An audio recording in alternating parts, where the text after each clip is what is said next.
आज की press conference में हाइड्रोजन बम फोड़ने वाले थे, फुलझड़ी से काम चलाना पड़ा, वो भी फुस हो गई।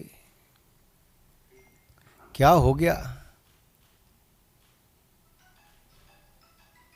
इलेक्शन कमीशन ने बड़ा स्पष्ट कहा है कि no deletion of any vote can be done online by any member of public.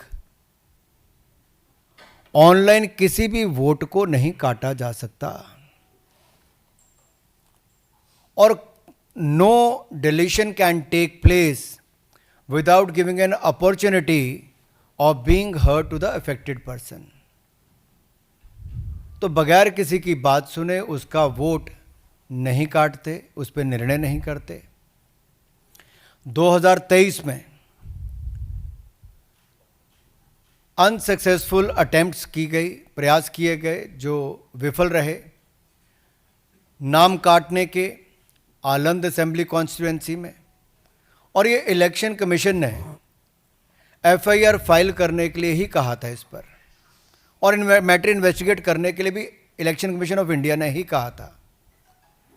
Election commission ने मोबाइल नंबर पहले ही उपलब्ध करवा दिए हैं, आईपी एड्रेस अगर दे दिए हैं, अगर मोबाइल नंबर दे दिए, आईपी एड्रेस दे दिए, तो कांग्रेस शासित राज्य की कर्नाटक की सीआईडी ने अब तक क्या किया? और मैं एक ध्यान आपके माध्यम से देश की जनता को बताना चाहता हूं। रिकॉर्ड्स के अनुसार आलंद विधानसभा क्षेत्र ये कांग्रेस के ही कैंडिडेट ने जीती थी 2023 में 10,348 मतों से। तो क्या श्रीमान राहुल गांधी जी, कांग्रेस ने वोट चोरी करके सीट जीती थी?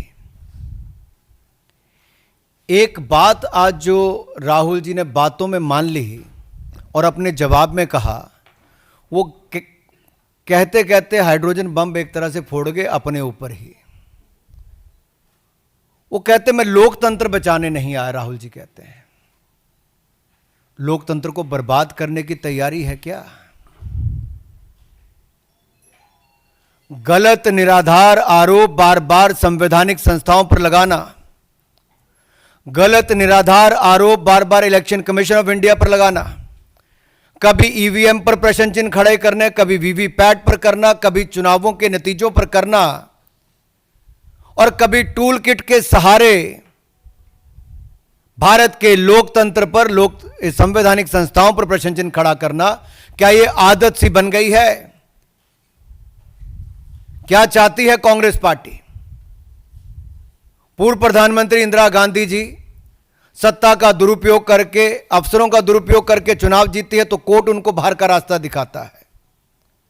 राजीव गांधी जी की हत्या के बाद एक लोकसभा का चुनाव पेंडिंग नहीं होता, 1 महीने तक अगर चुनाव को स्थगित कर दिया जाता तो किस पार्टी को फायदा उस समय के इलेक्शन कमीशन ने दिया?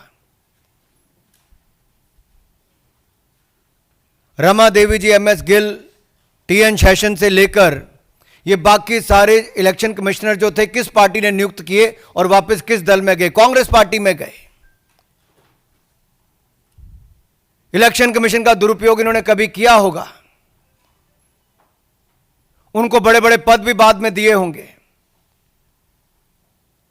लेकिन अगर निष्पक्षता के साथ भारत का इलेक्शन कमीशन काम कर रहा है तो बार बार राहुल गांधी जी का प्रयास है कि लोकतंत्र पर प्रहार किया जाए, भारत के लोकतंत्र को कमजोर किया जाए, जनता को गुमराह किया जाए, और जिस तरह से बांग्लादेश नेपाल में स्थिति बनती है वैसे झूठ बोल बोल के वहां पे स्थिति पैदा कर दो देश में।